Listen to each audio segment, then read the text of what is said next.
നമസ്കാരം, എല്ലാവർക്കും അഡ്ഹോക്ക് ലേണിംഗിന്റെ പുതിയൊരു ക്ലാസ്സിലേക്ക് സ്വാഗതം. ഞാൻ തസ്നി.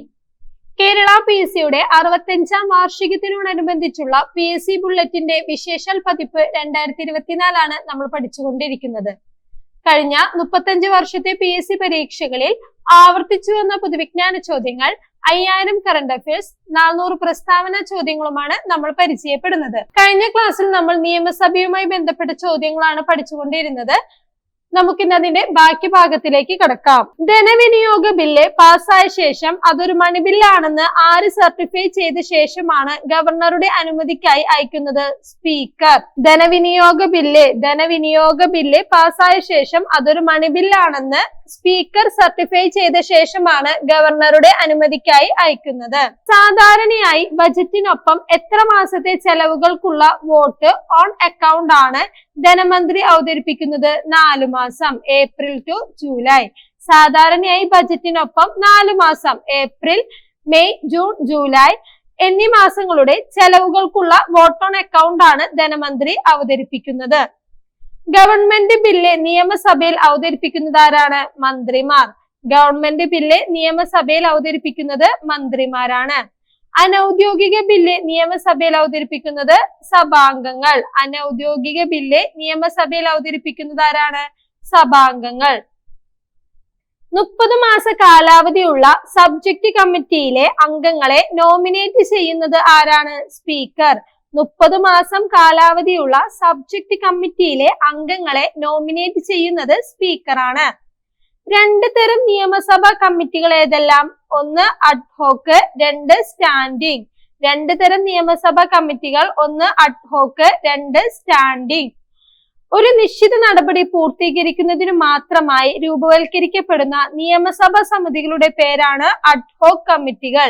ഒരു നിശ്ചിത നടപടി പൂർത്തീകരിക്കുന്നതിന് മാത്രമായി രൂപവൽക്കരിക്കപ്പെടുന്ന നിയമസഭാ സമിതികളുടെ പേരാണ് അഡ്ഹോക്ക് കമ്മിറ്റികൾ. കേരള നിയമസഭയിലെ സബ്ജക്ട് കമ്മിറ്റികളുടെ എണ്ണം 14. കേരള നിയമസഭയിലെ സബ്ജക്ട് കമ്മിറ്റികളുടെ എണ്ണം 14. കേരള നിയമസഭയിലെ സ്റ്റാൻഡിംഗ് കമ്മിറ്റികളുടെ എണ്ണം 38. കേരള നിയമസഭയിലെ സ്റ്റാൻഡിംഗ് കമ്മിറ്റികളുടെ എണ്ണം 38. നിയമസഭയെ കടലാസ് രഹിതമാക്കുന്നതിനായി കേരള സർക്കാർ 2020 ആരംഭിച്ച പദ്ധതിയാണ് ഈ നിയമസഭ. നിയമസഭയെ കടലാസ് രഹിതമാക്കുന്നതിനായി കേരള സർക്കാർ 2020 ആരംഭിച്ച പദ്ധതിയാണ് ഈ നിയമസഭ. കേരള നിയമസഭയുടെ TV ചാനലാണ് സഭ TV. കേരള നിയമസഭയുടെ TV ചാനലാണ് സഭ TV. അടുത്തത് നമുക്ക് സാക്ഷരതാ മിഷനെ കുറിച്ചുള്ള ചോദ്യങ്ങളിലേക്ക് കടക്കാം. കേരള സംസ്ഥാന സാക്ഷരതാ മിഷൻ അതോറിറ്റി പ്രവർത്തിക്കുന്നത് ഏത് വകുപ്പിന് കീഴിലാണ്? പൊതുവിദ്യാഭ്യാസ വകുപ്പ്. കേരള സംസ്ഥാന സാക്ഷരതാ മിഷൻ അതോറിറ്റി പ്രവർത്തിക്കുന്നത് പൊതുവിദ്യാഭ്യാസ വകുപ്പിന് കീഴിലാണ്. കേരള സംസ്ഥാന സാക്ഷരതാ മിഷൻ അതോറിറ്റി നിലവിൽ വന്ന വർഷം 1998. കേരള സംസ്ഥാന സാക്ഷരതാ മിഷൻ അതോറിറ്റി നിലവിൽ വന്ന വർഷം 1998. കേരള സംസ്ഥാന സാക്ഷരതാ മിഷൻ അതോറിറ്റിയുടെ ആസ്ഥാനം തിരുവനന്തപുരം. കേരള സംസ്ഥാന സാക്ഷരതാ മിഷൻ അതോറിറ്റിയുടെ ആസ്ഥാനം തിരുവനന്തപുരം. കേരള സംസ്ഥാന സാക്ഷരതാ മിഷൻ അതോറിറ്റിയുടെ ആസ്ഥാന കാര്യാലയത്തിന്റെ പേരാണ് അക്ഷരം. കേരള സംസ്ഥാന സാക്ഷരതാ മിഷൻ അതോറിറ്റിയുടെ ആസ്ഥാന കാര്യാലയത്തിന്റെ പേര് അക്ഷരം. സംസ്ഥാന സാക്ഷരതാ മിഷൻ ജനറൽ കൗൺസിലിന്റെ ചെയർമാൻ ആര്? മുഖ്യമന്ത്രി.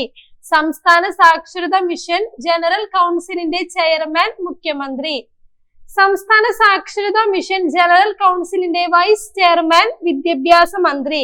സംസ്ഥാന സാക്ഷരതാ മിഷൻ ജനറൽ കൗൺസിലിന്റെ വൈസ് ചെയർമാൻ വിദ്യാഭ്യാസ മന്ത്രി. സംസ്ഥാന സാക്ഷരതാ മിഷന്റെ എക്സിക്യൂട്ടീവ് കമ്മിറ്റിയുടെ ചെയർമാൻ ആര്? വിദ്യാഭ്യാസ മന്ത്രി. സംസ്ഥാന സാക്ഷരതാ മിഷന്റെ എക്സിക്യൂട്ടീവ് കമ്മിറ്റിയുടെ ചെയർമാൻ വിദ്യാഭ്യാസ മന്ത്രി. സംസ്ഥാന സാക്ഷരതാ മിഷൻ ജനറൽ കൗൺസിലിന്റെ വൈസ് ചെയർമാൻ വിദ്യാഭ്യാസ മന്ത്രി. സംസ്ഥാന സാക്ഷരതാ മിഷന്റെ എക്സിക്യൂട്ടീവ് കമ്മിറ്റിയുടെ വൈസ് ചെയർമാൻ ആര്? പൊതുവിദ്യാഭ്യാസ സെക്രട്ടറി. സംസ്ഥാന സാക്ഷരതാ മിഷന്റെ എക്സിക്യൂട്ടീവ് കമ്മിറ്റിയുടെ വൈസ് ചെയർമാൻ പൊതുവിദ്യാഭ്യാസ സെക്രട്ടറി. അടുത്തത് നമുക്ക് തദ്ദേശ സ്വയംഭരണ വകുപ്പിനെ കുറിച്ചുള്ള ചോദ്യങ്ങളിലേക്ക് കടക്കാം. കേരള പഞ്ചായത്ത് രാജ് ആക്ട് നിലവിൽ വന്ന വർഷം 1994. കേരള പഞ്ചായത്ത് രാജ് ആക്ട് നിലവിൽ വന്ന വർഷം 1994. കേരളത്തിൽ ജനകീയ ആസൂത്രണം ഉദ്ഘാടനം ചെയ്യപ്പെട്ട തീയതി 1996 ഓഗസ്റ്റ് 17. കേരളത്തിൽ ജനകീയ ആസൂത്രണം ഉദ്ഘാടനം ചെയ്യപ്പെട്ട തീയതി 1996 ഓഗസ്റ്റ് 17. കേരളത്തിൽ തദ്ദേശ സ്വയംഭരണ സ്ഥാപനങ്ങളുടെ ഓംബുഡ്സ്മാൻ പ്രവർത്തനം ആരംഭിച്ച വർഷം 2000. കേരളത്തിൽ തദ്ദേശ സ്വയംഭരണ സ്ഥാപനങ്ങളുടെ ഓംബുഡ്സ്മാൻ പ്രവർത്തനം ആരംഭിച്ച വർഷം 2000. കേരളത്തിലെ പഞ്ചായത്ത് രാജ് നിയമപ്രകാരം ഗ്രാമസഭയുടെ യോഗം ചേരേണ്ടത് എത്ര മാസത്തിലൊരിക്കലാണ്? 3. കേരളത്തിലെ പഞ്ചായത്ത് രാജ് നിയമപ്രകാരം ഗ്രാമസഭയുടെ യോഗം ചേരേണ്ടത് 3 മാസത്തിൽ ഒരിക്കലാണ്. Kerala municipality act. Kerala municipality act നിലവിൽ വന്നത് 1994 മെയ് 30. കേരള മുനിസിപ്പാലിറ്റി ആക്ട് നിലവിൽ വന്നത് 1994 മെയ് 30. കേരള നിയമസഭ 73ാം ഭരണഘടനാ ഭേദഗതിയെ തുടർന്ന് ത്രിതല പഞ്ചായത്ത് രാജ് നിയമം പാസാക്കിയപ്പോൾ മുഖ്യമന്ത്രി കെ കരുണാകരൻ. കേരള നിയമസഭ 73ാം ഭരണഘടനാ ഭേദഗതിയെ തുടർന്ന് ത്രിതല പഞ്ചായത്ത് രാജ് നിയമം പാസാക്കിയപ്പോൾ മുഖ്യമന്ത്രി ആരായിരുന്നു? കെ കരുണാകരൻ. തദ്ദേശ സ്വയംഭരണ സ്ഥാപനങ്ങളിലേക്കുള്ള തെരഞ്ഞെടുപ്പിനെ തുടർന്ന് 1995 ഒക്ടോബർ 2 കേരളത്തിൽ ജനപ്രതിനിധികൾ അധികാരമേറ്റ് ത്രിതല പഞ്ചായത്ത് രാജ് സംവിധാനം പ്രാബല്യത്തിൽ വന്ന സമയത്തെ മുഖ്യമന്ത്രി ആരായിരുന്നു? AK ആന്റണി. തദ്ദേശ സ്വയംഭരണ സ്ഥാപനങ്ങളിലേക്കുള്ള തെരഞ്ഞെടുപ്പിനെ തുടർന്ന് 1995 ഒക്ടോബർ 2 കേരളത്തിൽ ജനപ്രതിനിധികൾ അധികാരമേറ്റ് ത്രിതല പഞ്ചായത്ത് രാജ് സംവിധാനം പ്രാബല്യത്തിൽ വന്ന സമയത്തെ മുഖ്യമന്ത്രി AK ആന്റണി. കേരളത്തിൽ 1995 ഒക്ടോബർ 2 ത്രിതല പഞ്ചായത്ത് രാജ് സംവിധാനം നിലവിൽ വന്ന സമയത്തെ പഞ്ചായത്ത് വകുപ്പ് മന്ത്രി PK ബാവ. കേരളത്തിൽ 1995 ഒക്ടോബർ 2 ത്രിതല പഞ്ചായത്ത് രാജ് സംവിധാനം നിലവിൽ വന്ന സമയത്ത് പഞ്ചായത്ത് വകുപ്പ് മന്ത്രി PK ബാവ. കേരളത്തിൽ 1995 ഒക്ടോബർ 2 ത്രിതല പഞ്ചായത്ത് രാജ് സംവിധാനം നിലവിൽ വന്ന സമയത്ത് മുനിസിപ്പാലിറ്റി വകുപ്പ് മന്ത്രിയായിരുന്നത് PK കുഞ്ഞാലിക്കുട്ടി. കേരളത്തിൽ 1995 ഒക്ടോബർ 2 ത്രിതല പഞ്ചായത്ത് രാജ് സംവിധാനം നിലവിൽ വന്ന സമയത്ത് മുനിസിപ്പാലിറ്റി വകുപ്പ് മന്ത്രിയായിരുന്നത് PK കുഞ്ഞാലിക്കുട്ടി. കേരളത്തിലെ ദേശീയ ഗ്രാമീണ തൊഴിലുറപ്പ് പദ്ധതിയുടെ രജിസ്ട്രേഷൻ ഓഫീസർ പഞ്ചായത്ത് സെക്രട്ടറി. കേരളത്തിലെ ദേശീയ ഗ്രാമീണ തൊഴിലുറപ്പ് പദ്ധതിയുടെ രജിസ്ട്രേഷൻ ഓഫീസർ പഞ്ചായത്ത് സെക്രട്ടറി. കേരളത്തിലെ തദ്ദേശ സ്വയംഭരണ സ്ഥാപനങ്ങളിലെ വനിതാ പ്രാതിനിധ്യം എത്ര ശതമാനമാണ്? 50. കേരളത്തിലെ തദ്ദേശ സ്വയംഭരണ സ്ഥാപനങ്ങളിലെ വനിതാ പ്രാതിനിധ്യം എത്ര ശതമാനമാണ്? 50%. തിരുവിതാംകൂറിൽ ഗ്രാമപഞ്ചായത്തുകൾ നിലവിൽ വന്ന വർഷം 1925. തിരുവിതാംകൂറിൽ ഗ്രാമപഞ്ചായത്തുകൾ നിലവിൽ വന്ന വർഷം 1925. ക്ലീൻ കേരള കമ്പനിയുടെ ചെയർമാന് തദ്ദേശ സ്വയംഭരണ വകുപ്പ് മന്ത്രി. ക്ലീൻ കേരള കമ്പനിയുടെ ചെയർമാന് തദ്ദേശ സ്വയംഭരണ വകുപ്പ് മന്ത്രി. 2022 ഏതെല്ലാം വകുപ്പുകൾ ലയിപ്പിച്ചാണ് തദ്ദേശ സ്വയംഭരണ വകുപ്പ് പുനഃസംഘടിപ്പിച്ചത്? പഞ്ചായത്ത്, നഗരകാര്യം, ഗ്രാമവികസനം, നഗരഗ്രാമാസൂത്രണ വകുപ്പ്, തദ്ദേശ സ്വയംഭരണ എഞ്ചിനീയറിംഗ് വിങ്. 2022 നമ്മുടെ പഞ്ചായത്ത്, നഗരകാര്യം, ഗ്രാമവികസനം, നഗരഗ്രാമാസൂത്രണ വകുപ്പ്, തദ്ദേശ സ്വയംഭരണ എഞ്ചിനീയറിംഗ് വിങ് എന്നീ വകുപ്പുകൾ ലയിപ്പിച്ചാണ് തദ്ദേശ സ്വയംഭരണ വകുപ്പ് പുനഃസംഘടിപ്പിച്ചത്. പൊതുജനങ്ങൾക്ക് നൽകുന്ന സേവനങ്ങളുടെ ഗുണനിലവാരം ഉറപ്പാക്കുക എന്ന ലക്ഷ്യത്തോടെ കേരള തദ്ദേശ സ്വയംഭരണ വകുപ്പിന്റെ കീഴിലുള്ള ഓഫീസുകളിൽ പ്രദർശിപ്പിക്കുന്ന രേഖയാണ് പൗരാവകാശ രേഖ. പൊതുജനങ്ങൾക്ക് നൽകുന്ന സേവനങ്ങളുടെ ഗുണനിലവാരം ഉറപ്പാക്കുക എന്ന ലക്ഷ്യത്തോടെ കേരള തദ്ദേശ സ്വയംഭരണ വകുപ്പിന്റെ കീഴിലുള്ള ഓഫീസുകളിൽ പ്രദർശിപ്പിക്കുന്ന രേഖയാണ് പൗരാവകാശ രേഖ. തദ്ദേശ ഭരണ സ്ഥാപനങ്ങളിലെ അഴിമതിയെ കുറിച്ച് അന്വേഷിക്കുന്നത് ആരാണ്? ഓംബുഡ്സ്മാൻ. തദ്ദേശ ഭരണ സ്ഥാപനങ്ങളിലെ അഴിമതിയെ കുറിച്ച് അന്വേഷിക്കുന്നത് ഓംബുഡ്സ്മാൻ. തദ്ദേശ സ്വയംഭരണ സ്ഥാപനങ്ങളിലെ ഓംബുഡ്സ്മാനെ നിയമിക്കുന്നതാരെ? ഗവർണർ. തദ്ദേശ സ്വയംഭരണ സ്ഥാപനങ്ങളിലെ ഓംബുഡ്സ്മാനെ നിയമിക്കുന്നത് ഗവർണർ. കേരളത്തിലെ തദ്ദേശ ഭരണ സ്ഥാപനങ്ങളുടെ ഓംബുഡ്സ്മാന്റെ കാലാവധി എത്ര വർഷമാണ്? 3. കേരളത്തിലെ തദ്ദേശ സ്വയംഭരണ സ്ഥാപനങ്ങളുടെ ഓംബുഡ്സ്മാന്റെ കാലാവധി 3 വർഷമാണ്. കേരള ഇൻസ്റ്റിറ്റ്യൂട്ട് ഓഫ് ലോക്കൽ അഡ്മിനിസ്ട്രേഷന്റെ ആസ്ഥാനം കില എവിടെയാണ്? തൃശൂർ ജില്ലയിലെ Mulankunnathukavu. Kerala institute of local അഡ്മിനിസ്ട്രേഷന്റെ ആസ്ഥാനം, കിലയുടെ ആസ്ഥാനം തൃശൂർ ജില്ലയിലെ മുളങ്കുന്നത്തുകാവിലാണ്. തദ്ദേശ സ്വയംഭരണ വകുപ്പിന്റെ ആസ്ഥാന മന്ദിരം സ്വരാജ് ഭവൻ. തദ്ദേശ സ്വയംഭരണ വകുപ്പിന്റെ ആസ്ഥാന മന്ദിരം സ്വരാജ് ഭവൻ. അടുത്തത് നമുക്ക് ജലവിഭവവുമായി ബന്ധപ്പെട്ട കുറച്ച് ക്വസ്റ്റ്യൻസിലേക്ക് കടക്കാം.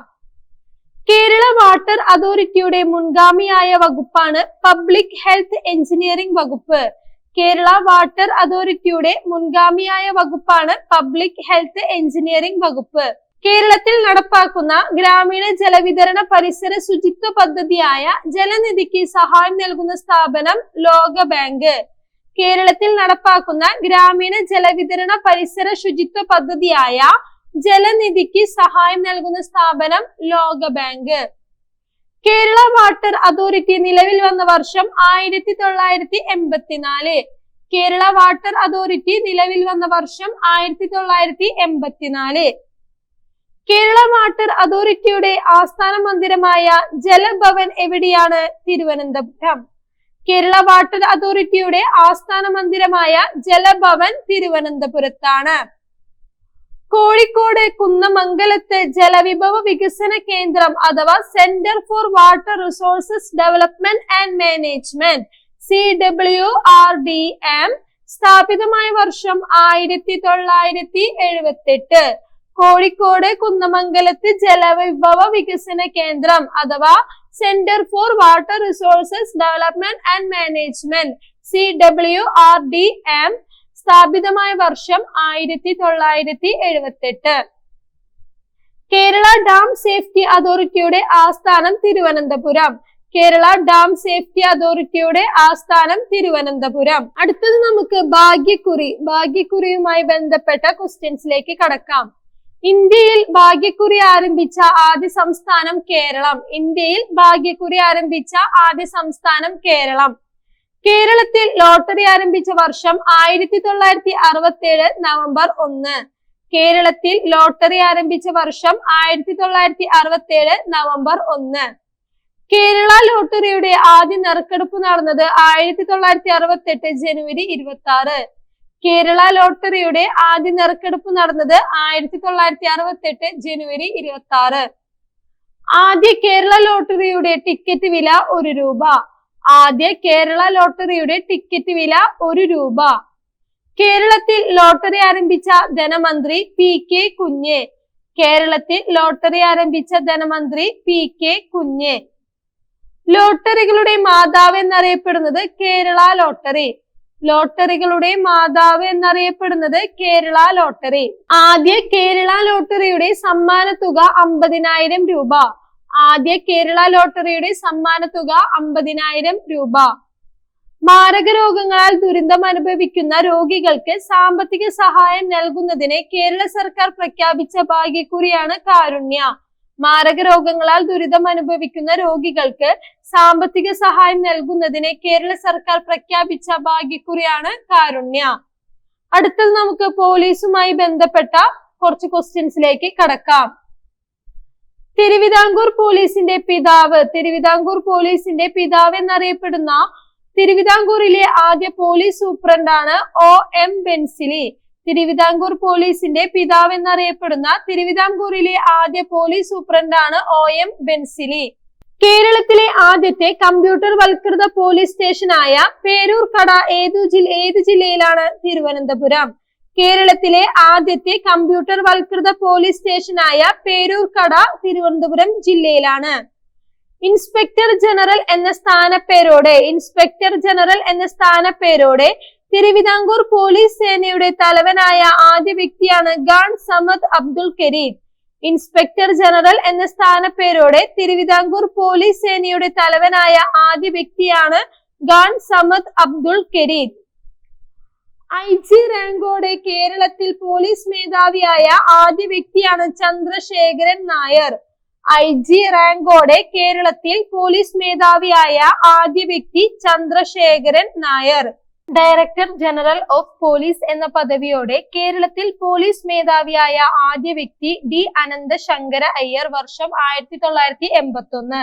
ഡയറക്ടർ ജനറൽ ഓഫ് പോലീസ് എന്ന പദവിയോടെ കേരളത്തിൽ പോലീസ് മേധാവിയായ ആദ്യ വ്യക്തി D അനന്തശങ്കര അയ്യർ. 1981. സംസ്ഥാന ആഭ്യന്തര വകുപ്പിലെ ഏറ്റവും ഉയർന്ന ഉദ്യോഗസ്ഥനാണ് ആഭ്യന്തര വകുപ്പ് അഡീഷണൽ ചീഫ് സെക്രട്ടറി. സംസ്ഥാന ആഭ്യന്തര വകുപ്പിലെ ഏറ്റവും ഉയർന്ന ഉദ്യോഗസ്ഥനാണ് ആഭ്യന്തര വകുപ്പ് അഡീഷണൽ ചീഫ് സെക്രട്ടറി. പൊതു ഇടങ്ങളിൽ സ്ത്രീകൾക്കും കുട്ടികൾക്കും സമ്പൂർണ്ണ സുരക്ഷ ഉറപ്പാക്കുന്ന പോലീസ് സംവിധാനമാണ് പിങ്ക് ബീറ്റ്. പൊതു ഇടങ്ങളിൽ സ്ത്രീകൾക്കും കുട്ടികൾക്കും സമ്പൂർണ്ണ സുരക്ഷ ഉറപ്പാക്കുന്ന പോലീസ് സംവിധാനമാണ് പിങ്ക് ബീറ്റ്. മൗണ്ടഡ് പോലീസിന്റെ ആസ്ഥാനം തിരുവനന്തപുരത്ത് തൈക്കാട്. മൗണ്ടഡ് പോലീസിന്റെ ആസ്ഥാനം തിരുവനന്തപുരത്ത് തൈക്കാട്. അത്യാഹിത വേളകളിൽ പോലീസ്, മെഡിക്കൽ, ഫയർ എന്നിവയെ ബന്ധപ്പെടാൻ കേരളം സജ്ജമാക്കിയ ഏകീകൃത നമ്പറാണ് 112. അത്യാഹിത വേളകളിൽ പോലീസ്, മെഡിക്കൽ, ഫയർ എന്നിവയെ ബന്ധപ്പെടാൻ കേരളം സജ്ജമാക്കിയ ഏകീകൃത നമ്പറാണ് 112. ശിശുക്ഷേമ സമിതിയിലെ കുഞ്ഞുങ്ങൾക്ക് കരുതലായി കേരള പോലീസ് ആരംഭിച്ച പദ്ധതിയാണ് താരാട്ട്. ശിശുക്ഷേമ സമിതിയിലെ കുഞ്ഞുങ്ങൾക്ക് കരുതലായി കേരള പോലീസ് ആരംഭിച്ച പദ്ധതിയാണ് താരാട്ട്. ഗാർഹിക പീഡനം, സ്ത്രീധനം എന്നിവയുമായി ബന്ധപ്പെട്ട് പരാതികൾ സ്വീകരിക്കാനും പരിഹാരം കാണാനും കേരള പോലീസിന്റെ ഓൺലൈൻ സംവിധാനമേത്? അപരാജിത. ഗാർഹിക പീഡനം, സ്ത്രീധനം എന്നിവയുമായി ബന്ധപ്പെട്ട് പരാതികൾ സ്വീകരിക്കാനും പരിഹാരം കാണാനും കേരള പോലീസിന്റെ ഓൺലൈൻ സംവിധാനമേത്? അപരാജിത. സ്ത്രീകൾക്കെതിരായ അതിക്രമം തടയാൻ കേരള പോലീസ് നടപ്പിലാക്കുന്ന പദ്ധതിയാണ് പിങ്ക് സുരക്ഷ. സ്ത്രീകൾക്കെതിരായ അതിക്രമം തടയാൻ കേരള പോലീസ് നടപ്പിലാക്കുന്ന പദ്ധതിയാണ് പിങ്ക് സുരക്ഷ. പിങ്ക് ബീറ്റ് എന്തായിരുന്നു? പൊതു ഇടങ്ങളിൽ സ്ത്രീകൾക്കും കുട്ടികൾക്കും സമ്പൂർണ്ണ സുരക്ഷ ഉറപ്പാക്കുന്ന പോലീസ് സംവിധാനം. പോലീസ് സ്റ്റേഷനിൽ എത്താതെ തന്നെ ഓൺലൈൻ വഴി പരാതി നൽകാവുന്ന കേരള പോലീസിന്റെ പദ്ധതിയാണ് മിത്രം കിയോസ്ക്. പോലീസ് സ്റ്റേഷനിൽ എത്താതെ തന്നെ ഓൺലൈൻ വഴി പരാതി നൽകാവുന്ന കേരള പോലീസിന്റെ പദ്ധതിയാണ് മിത്രം കിയോസ്ക്. പോലീസ് സേവനങ്ങൾക്ക് റോബോട്ടിനെ ഉപയോഗിച്ച ആദ്യ ഇന്ത്യൻ സംസ്ഥാനമാണ് കേരളം. പോലീസ് സേവനങ്ങൾക്ക് റോബോട്ടിനെ ഉപയോഗിച്ച ആദ്യ ഇന്ത്യൻ സംസ്ഥാനമാണ് കേരളം. കേരള സർക്കാരിന്റെ കമ്മ്യൂണിറ്റി പോലീസിംഗ് സംരംഭമാണ് ജനമൈത്രി. കേരള സർക്കാരിന്റെ കമ്മ്യൂണിറ്റി പോലീസിംഗ് സംരംഭമാണ് ജനമൈത്രി. കേരളത്തിലെ ഇന്ത്യയിലെയും ആദ്യത്തെ വനിതാ പോലീസ് സ്റ്റേഷനാണ് കോഴിക്കോട്. കേരളത്തിലെ ഇന്ത്യയിലെ തന്നെ ആദ്യത്തെ വനിതാ പോലീസ് സ്റ്റേഷനാണ് കോഴിക്കോട്. കേരളത്തിൽ ആദ്യമായി ഡോഗ് സ്ക്വാഡ് ആരംഭിച്ചത് ഏത് വർഷത്തിലാണ്? 1959. കേരളത്തിൽ ആദ്യമായി ഡോഗ് സ്ക്വാഡ് ആരംഭിച്ചത് 1959. കേരളത്തിൽ സ്റ്റുഡന്റ് പോലീസ് കാഡറ്റ് പദ്ധതി ആരംഭിച്ച വർഷം 2010. കേരളത്തിൽ സ്റ്റുഡന്റ് പോലീസ് കാഡറ്റ് പദ്ധതി ആരംഭിച്ച വർഷം 2010. ഇന്നത്തെ ക്ലാസ്സിൽ നമ്മൾ സാക്ഷരതാ മിഷൻ, തദ്ദേശ സ്വയംഭരണ വകുപ്പ്, ജലവിഭവം, ഭാഗ്യക്കുറി, പോലീസ് എന്നിവയുമായി ബന്ധപ്പെട്ട കുറച്ച് ക്വസ്റ്റ്യൻസ് എല്ലാം ചർച്ച ചെയ്തു. ക്ലാസ്സിൽ പറഞ്ഞതെല്ലാം വളരെ കൃത്യമായി മനസ്സിലായെന്ന് വിചാരിക്കുന്നു. അടുത്ത ക്ലാസ്സിൽ നമുക്ക് പുതിയൊരു ടോപ്പിക്കുമായി വീണ്ടും കാണാം. അതുവരേക്കും ബൈ ബൈ. Thank you.